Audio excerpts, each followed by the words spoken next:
And just I was in the Fueled By offices and I was like, this is sick. And as soon as I left, I tweeted, I need a new Fall Out Boy album ASAP or something like that. And I had no fucking idea, like genuinely, like I just didn't know. And suddenly, like 3 people on our team got phone calls like, who told him what?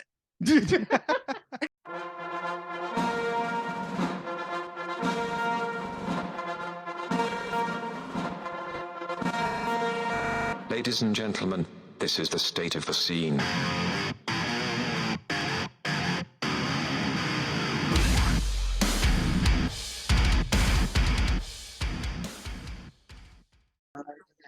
Yo. Yeah, what's going on, Awsten? Sorry, I was just turning off my Blizzard sounds. Wait, just wake up? No, like I'm in the hotel right now, but I went down and got coffee and I came back up and remembered that like maybe like 9, I started them over and tried to go back because it's like a 10-hour thing. Yeah. So basically like whenever I'm in the bus or whatever, I try and get as much sleep as possible. And I'm like, if the Blizzard sounds are still going, close your eyes, go back to sleep. Like, you know what I mean? Wait, why a Blizzard? Because rain sounds are too tingy. It sounds like did you have portables like in your elementary school or no? No, Like, what is? like I don't even know what a portable is. What the fuck are you talking about? Okay, so check it. Like, basically, if there were like too many kids, there would be the school, and then there were like portables outside, and that's where I learned like they would do some classes out there. I think I had like Spanish and like math out there. Oh, okay, yeah. Okay, I'm with you. So anyway, the rain sounds sound too much like that to me. Huh.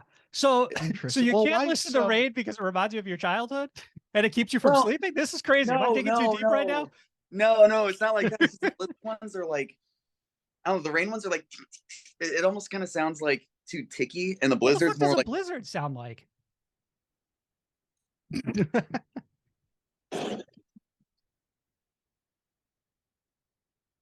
I'm so pissed it's not picking this up at all. A Blizzard sounds like silence, which would be hysterical. Wait, hang on. Maybe noise gate. Hold on. Austin, literally nothing. Literally nothing is coming through right now. Are you sure you even listen to anything when you fall asleep? I'm mentally unwell. I'm just like, yeah, I listen to the Blizzard.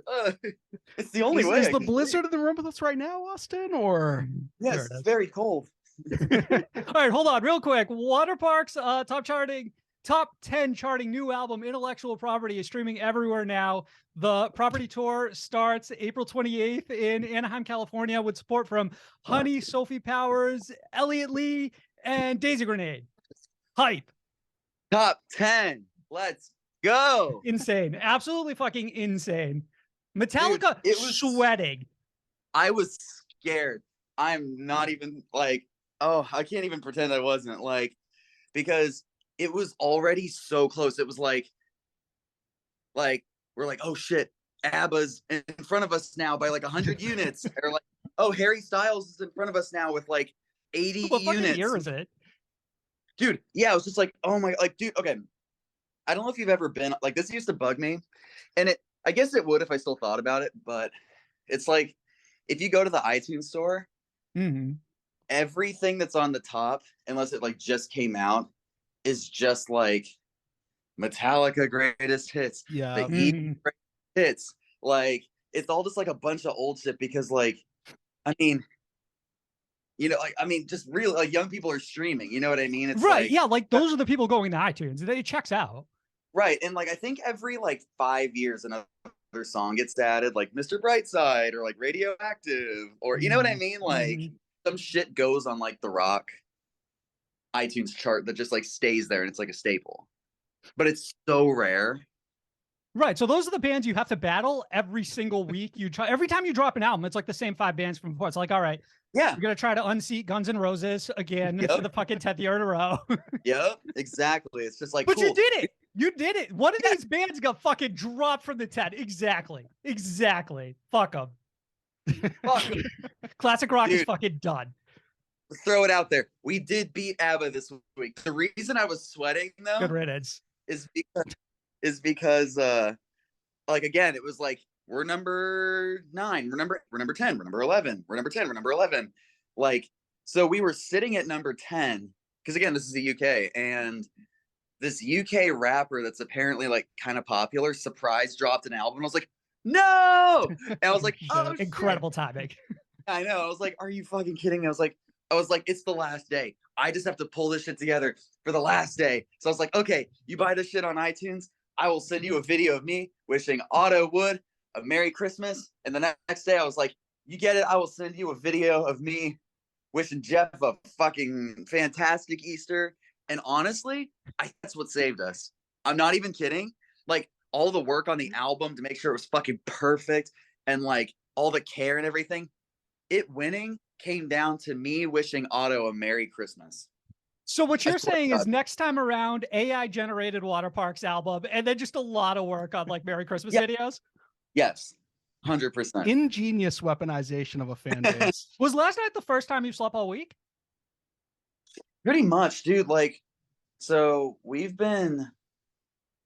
I've been like, okay, I'm like, I need to make sure I don't get fucking sick like right before this tour because we've been getting like, I know we've been getting up at like 6 every day.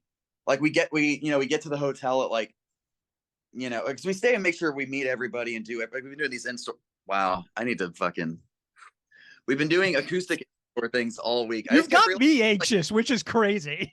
Oh, I'm sorry. I was no, like, no. It's good. It's good. I was realizing I was like giving information. I was like, well, they kind of need context for that. Well, and that. So we're doing a week of acoustic, like in-store runs where we go and do like signings and all that. And we make sure that we see everybody.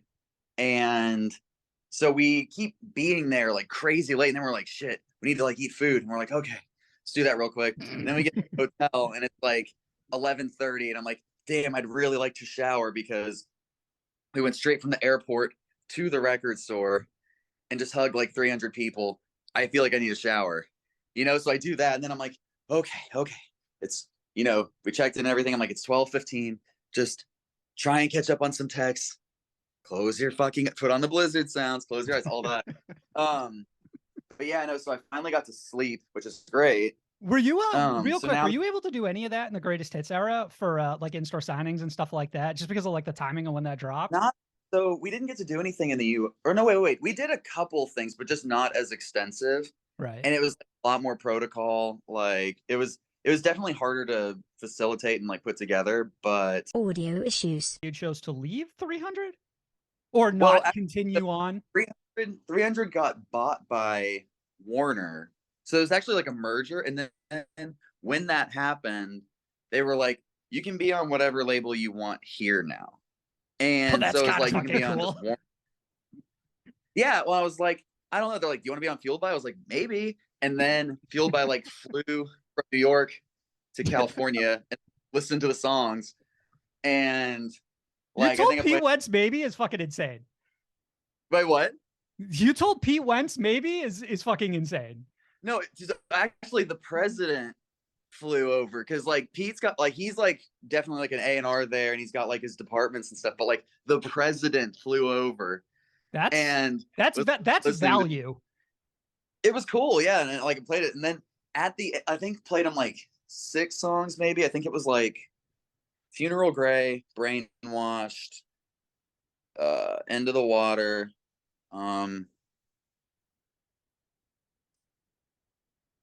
You had this whole album ready to go by the time they were speaking to you? That's crazy.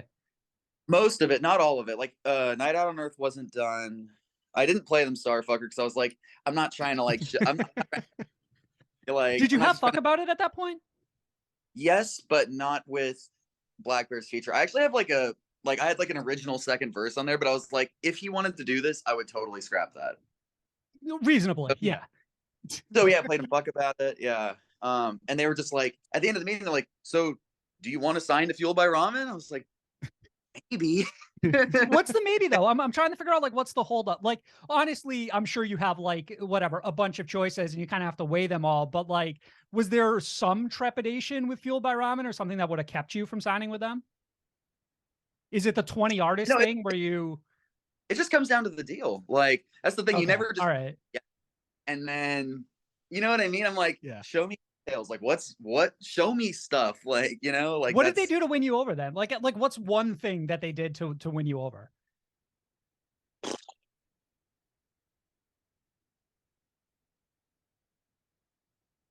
You got to hear the new Fall Out Boy we're early. We're gonna have to come back to it.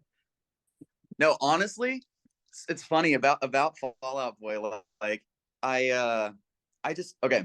When I went to the Fueled by offices in New York, I was just like looking at all the records and I was like, da, da, da. And like earlier that day, I was listening to Mania. You know what I mean? Because like, yeah. It's because like I catch myself going back to that Fall Out Boy album more than any other. You know what I mean? Like I think I do not know what you mean. I'm actually really curious. I do. Really? Yeah. Let me explain. I think Save Rock and Roll. This is just my thing. I know people are gonna. I hate the people that are like, "Take This to Your Grave" was the best thing they've ever done. Like, it's like, dude, shut up. That's Quiet, like our fans. Don't attack them. Yeah, the best Waterparks song was the one that he leaked on an Instagram Live in 2017. I'm like, shut up. Like, oh, come on. That song was really good, though. so check it. I'm saying, like, I think Save Rock and Roll is the most solid, like, consistent throughout the whole thing. God, I right? love this take. Now, check this out. American Beauty, American Psycho has my favorite individual songs, like 4th of July. I want you to go back and listen to that pre-chorus. No, we're aligned. We're aligned on that one. Hey, I want you to go back and listen to it. It's fine. I'm gonna do it for you, Awsten. For you, I'm gonna do it, but I do not have fond memories of that album. Listen, Jetpack Blues, 4th of July, that 4th of July pre-chorus, it almost sounds like Coheed and Cambria at their best. Good take. It's a good sell is what it is. I'll go back and decide for myself. Are you going to say Mania 3 right now, by the way? Because this is a fucking crazy ranking. Hang on. Here we go. Novocaine, fucking crazy. Also, when Uma Thurman starts, dude, like just that beginning. Wait, what is playing? Oh, I just realized that. Yeah. Okay. Like when this starts, I'm just like, are you fucking crazy? Play it. Oh, I realized my Apple Music volume is down. Hold up. This explains the Blizzard thing, by the way. It does explain the Blizzard. Oh, you're not gonna hear shit. This is for me then. That's huge. I remember this now. Yeah, I mean, I've heard Uma Thurman. Like, I'm not going to argue with you that there aren't some good songs on there. Where is Mania in this ranking, though?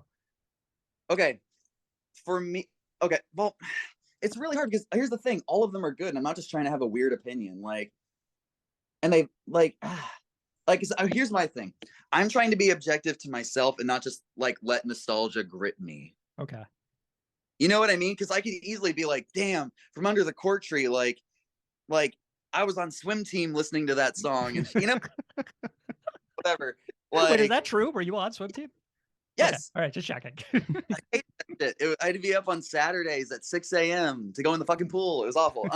This is like the opposite of nostalgia, though. Like you have bad memories attached to From Under the Court Tree. I mean, it's the same with like Linkin Park. Like I still love Linkin Park. Okay. I'd be listening to like Live in Texas, like pissed off, like at 6 a.m. in my dude.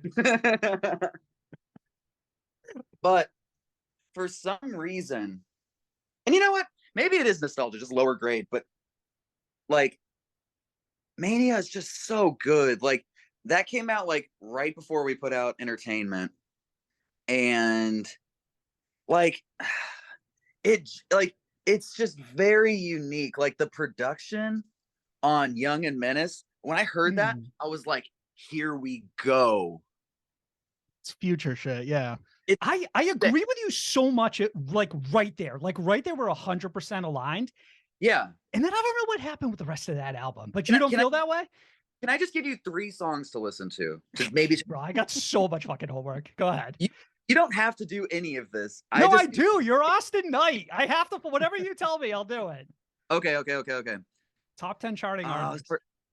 Yeah. Okay. Riptide is my favorite. Then Bishop's Knife Trick. That song makes me feel like when Patrick does the thing with his voice where it's just relentless lines back to back that like you're like waiting for him to take a breath and he doesn't. I'm just like, oh. And that song does Was that. Patrick vocal inspiration for you? I mean, vocal goals. Okay. Fucking great. So wait, circling back, you said you went to the Fueled by Ramen offices. Yeah. Oh, that's right. And I had been listening to Mania, and man, I'm like queuing this up. Hold on. Dude, this is a great album. Anyway, I was listening to it like in my hotel and everything, and like on the way there, and just I was in the Fueled by offices, and I was like, this is sick. And as soon as I left, I tweeted, I need a new Fall Out Boy album ASAP or something like that. And I had no fucking idea, like genuinely, like I just didn't know. And suddenly, like 3 people on our team got phone calls, like, who told him what? And I was like, what? And I was just like, I mean, I guess you just did. Like, you just confirmed shit for me, and now I am psyched. And, no, that's fucking. Yeah. Well, the thing is, I was listening to Mania, and I was like, I need a new Fall Out Boy album so bad. And they were like, who the fuck told him? And I was just like, and then I straight up was like, put me on the phone. I'll talk to whoever. I was like, hey, and I told him the story. I was just like, look, no one told me shit. Don't fire anybody. Interns fucking sweating in that office. Yeah, I was just like, hey, I am just a big fan, and was listening and was like, push it. I was like, by the way, sir, I'm very excited for this new Fall Out Boy album. This is gonna be so cool. Tell me you got that album early. Like no. Really? God, they don't even trust you? That's fucked up. I know, that's the thing. People are like, they're like, oh no, I wouldn't trust him with like whatever the scenario is. I'm like, bro, I keep projects secret for like 2 fucking years. What? Like what? Nice. Fucking try. All right. So real quick, I want to ask you at least a few of these questions. Lenny asked when the Target exclusive songs from intellectual property are going to be on streaming. I don't know. I guess whenever we're contractually allowed, because I totally want people to hear it. We've wanted to cover that Liz Phair song for so long. I used to get dressed in the morning, like listening to that. You know, like it was on like VH1 or MTV or whatever. And like, there's a list of songs that we really want to do. Like we've talked about it for like covers specifically. Covers specifically? Yeah, like certain covers that we really like just want to do at some point, and that was one of them. And I brought that up, and Josh at our management was like, if you do a Liz Phair EP, I'll get a tattoo of you and Liz Phair on my body. And I was just like, okay. And so I started demoing it, and I told Zach Cervini that I was doing it, and he was like, oh shit. I was like, dude, we should actually, you know what? Let's just go in. I've already got like a demo version. Let's like do this shit for real. And it slammed. And we finished it, and it was just like, what are we gonna do with this? I was like, I don't know yet. You know what I mean? Because so do you have a lot of those banked? Like, okay, I've got Target exclusive rolls around, and I'm like, all right, what the fuck do I put on this? And I'm like, let me just hit the folder with like songs that are pretty good, but I haven't put them on anything. Yeah, I was like, what sessions? I was just like, going through like the folders and everything, and I was like, oh. And so I was like, hey, can we do a cover? And they're like, yeah. And I was like, great. Here. Contractually obligated makes a lot of sense. It's crazy that I never even considered that was the case. I always thought it was more of just like obviously a buy incentive, and then you guys could pull the trigger whenever you wanted to. But it would make sense that Target would be like, yeah, no, I do want to lock this in for a certain period. Yeah, exclusive for like there's definitely like a term. You know what I mean? Okay. There's like where it's exclusive to them for sure. Probably until we move like a certain percentage of blah blah blah blah blah. You know. Right, you moved them all in the UK this week, bro. Ollie asked, how does the set design for live shows get created / come to life? I was really curious about this too, because I feel like so much of what Waterparks does comes from your brain, and I'm curious if your live production is the same way. Yes, like the lighting for sure that way, but dude, I don't want to give too much away. But okay, like, surface level. surface level, like there is a set this time, like, and you're saying like the shit they're gonna see this week.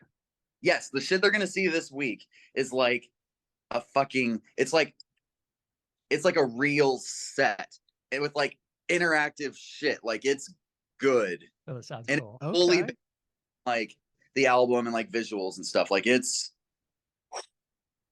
Is it like a 4D experience and you're just going to release like frogs into the crowd, or? I am trying. I am trying. But like, okay, honestly, the smell thing is so difficult for me to get approved because people are like allergic to things. You need to get people to like sign shit. And incredibly stupid question. People can be allergic to smell. People are allergic to everything, dude. Yeah. Okay. Shit. Yeah. I didn't know. I didn't know. I thought it had to be like something tangible that you could. No, there are people allergic to grass and air and like water. I just feel like whatever it is you made, it would be fabricated, right? It would be like, this is what a frog smells like, according to these 14 chemicals. Allergic to like synthetic things. Huh. Okay. All right. So smells. You know what I mean? Yeah. For now. If I test it and nothing happens, I might just run with it. But like, I don't know. I want to make like an IMAX show. You know what I mean? Yeah. And until someone dies, like everything's in play. I feel you. Yeah. Right. Waterparks lose everything. Yes. Like, but like. Great name for an album, by the way. Waterparks lose everything. Such a fun name. Yeah. If we ever get to W someday, okay, so you're talking about you're talking about this as a 4D experience. Smell, obviously the audio is already there. Visual. Visual's like a given. What am I missing? Like a touch thing? Yeah, I'm gonna punch everybody at Barricade. Well, it's a great sell for VIP. Speaking of threatening harm, where are y'all from? Connecticut, Massachusetts. Why? Massachusetts. Wait, y'all gotta go to Boston. Yeah. That's where we'd go. Well, you're saying I gotta go to see it? Like you won't tell me? Like I gotta experience it? Yeah. Hang on. Okay. Hey, I'm gonna make sure y'all got guest list and shit. Oh shit! Like not necessary, but very sweet of you. I'm texting our tour manager right now. Hold up. Let's go ahead and text the president of Fueled by Ramen too, just so he knows. Yeah. For Boston. Nice. On the topic of threatening harm, you guys have joked about Otto Wood being a serial killer in the past. Following recent jokes, like I don't. Listen, following recent events, how safe are things currently looking for a certain heavy metal band formed in like 1981, maybe? Things are not looking good.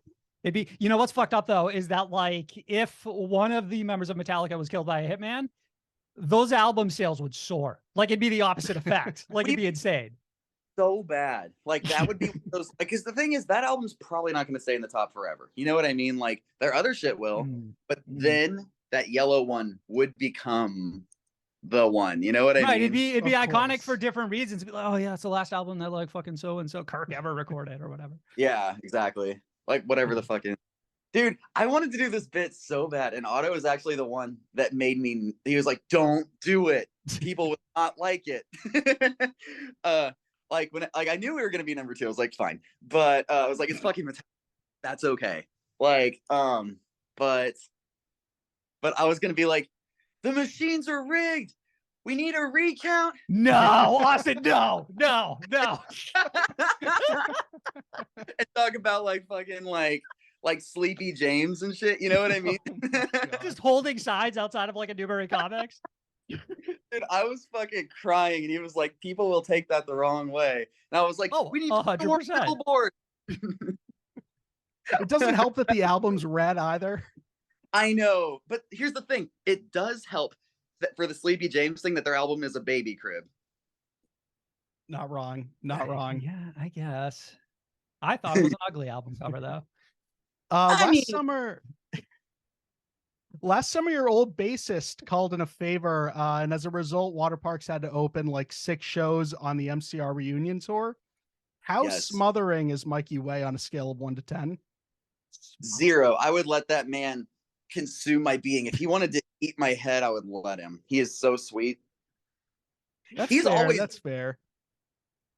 It didn't bother you that like you know, I feel like it was inconvenient playing those MCR dates knowing they were eating into the amount of dates Waterparks could perform with Black Bear on his tour.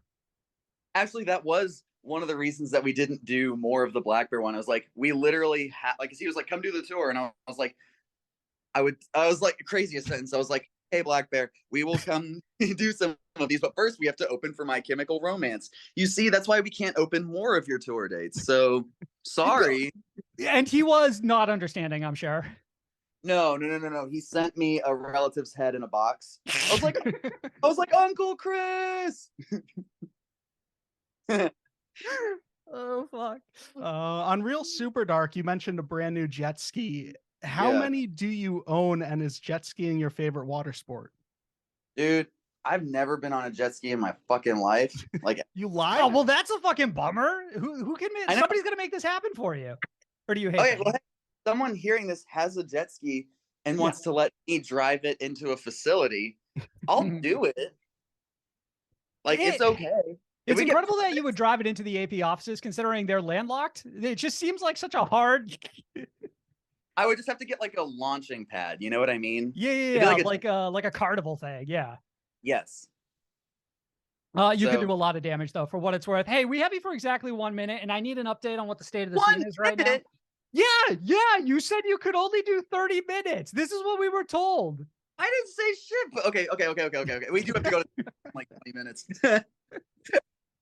Wait, you say you got like 20 more minutes? Well, until I literally have to be like out the door, but my shit's around. All right, listen, we won't keep it. It's understandable. We won't keep it. What's the state of the scene? 5 minutes. Let's do 5 minutes, but I'll be packing. How about that? That's good. That's good, man. Okay, then I want you to explain to me a little bit, because I don't feel like I've read this anywhere about the religious aspects of intellectual property, because I feel like they come really out of nowhere for me, and I'm curious about that.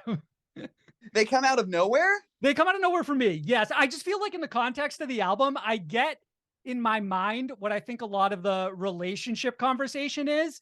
Right. But the religious aspects I think are really fascinating, but they feel like sort of out of nowhere. The relationship, like a big part of the reason that the relationship in the story, like the concept, is because of all of the religious stuff. Like, that's such a thing that like cripples things, or like it like adds like a weird like context, or like those values that were instilled kind of like affects those relationships and causes that cycle.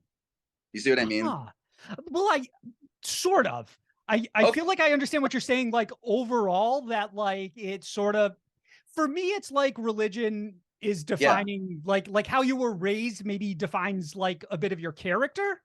Yeah. I mean, yeah. And that fucks with your relationships? Well, yeah, I mean, like, you know, if certain things like come with guilt in different ways, you know what I mean? There's like whether it's like a sexual guilt kind of thing, or like just like a way that you are with like somebody, or like the way you live or whatever, like those things that kind of like eat away at you. Like I've done a lot of therapy, and I've learned especially over the last like year and a half, 2 years, that so many of the things, like when we're like talking about certain issues, they like so many of it like it winds up being rooted in like religious stuff. And like when that kept happening and it was like a pattern, I was like, fuck, because I didn't realize like the kind of like hold, like I knew it had some kind of hold, like to some level, because I think a lot of people have that, you know, and they experience that. And like, Catholic guilt is a familiar concept. It affects things in their like, you know, present day lives, even if they don't like fully know why. Like, I mean, I didn't even fully know why, but like finding all that definitely helped add a lot of context while writing this album, because I don't know, it's like, it's not just like, this is a breakup song. It's like your relationship with that person, but also with, you know, whatever divine shit is or isn't going on, or like the human teachings of that divine thing. You know what I mean? 'Cause like if there really is some kind of like, you know, God, they probably wouldn't fuck with most of the people teaching about it. You know what I mean? Like, Yeah. it's like, so I think that it's about, or it's like, it's not about just one relationship. It's almost like simultaneously, like the album, it's about multiple relationships at once. You know what I mean? Because like they all go together. Like a history of relationships, or like a different view of a relationship from like a different perspective? I mean, they happen simultaneously. So I mean, I think that they happen like it's over, like the album is over the course of, I mean, majority of it's over the course of one, but it's like it's about relationship with a person, but also with religion, or the what religion has caused, you know? Do you ever feel like a certain level of, I mean, I'm sure it's hard to like write these types of things and put it out for the world, but do you ever feel like a certain amount of difficulty with the idea that like your family would hear it? Honestly, that's the hardest part. Like, I mean, it's I don't really I like care your a lot. religious upbringing has to be from your parents, right? Like for all of us, Yeah. it's that way. Yeah, I mean, and like even like the community, you know what I mean? Like, because I mean, everybody that I knew was also like into that. You know what I mean? Like, everyone went to church. Like, we did like Wednesdays and Sundays and shit. Like, and you know, whenever we do like, you know, other random days and trips and shit. It was a whole thing. But like when everybody you know is like from that or involved in that, whether it's like neighbors or friends or whatever, it's kind of like it is everything, you know? Is this tied back into a little bit in the closer when you're talking about going back to your hometown and like meeting or talking to certain people, or is that a completely different conversation? I think that closer is like the full on end, and then like A Night Out on Earth, I wanted that to summarize like everything, but like almost kind of like while like a meltdown or like a venting kind of thing is happening. It came across, because it's crazy how much of this I picked up on without really knowing that that was the intention of it. Yeah, so well, it does work that way. Good. I'm glad it came across that way, and I'm really glad you guys like the album. Thank you for listening to it. It's very good. But yeah, so A Night Out on Earth, I was like, okay, like I knew what I normally I can either like hear something, or like whether it's music or like a melody or like a chorus or, you know, whatever, like have something. But I was like, this was the first one that I had the concept before anything else. I was like, this one needs to be just like off the fucking wall, just like out of its mind, insane, like a bunch of genres, make it like Double Dare and Entertainment 2019, like those like combo that we put out before we got those motherfucking legal threats. But I was like, but make it its own song with stuff people haven't heard. And I just want to spend the whole time just like just going as hard as I can at like so many different subjects. You know what I mean? Because it's like Starfucker and A Night Out on Earth are definitely like very intro, outro, like autobiographical. You know what I mean? Where like they definitely start and end the story, but like most of the narrative is still throughout the middle. Does your therapist recommend like using music as an outlet, or is that something that just sort of comes naturally to you? Yeah, he tells me to write. And then I tell him writing hurts my hand. Okay, final two questions. First question: what the fuck do we have to do to get an interview clip in an album? Because if some fucking loser Texas station can get the closer on your fucking album and we can't, it's bullshit. That was our first interview ever. First podcast interview, though? Come on. No, first interview. Yeah. No, I get that. That is so significant.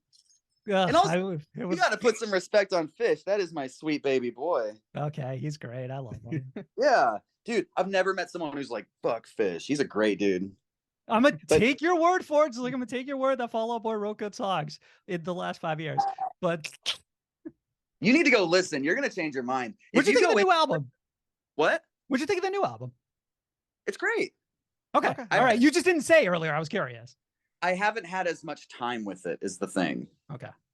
Because honestly, I've just been so like in this album. A lot of blizzards to catch up on. I feel you. Straight up. I need to like listen to this 10-hour loop at least like 6 or 7 times. Understandable.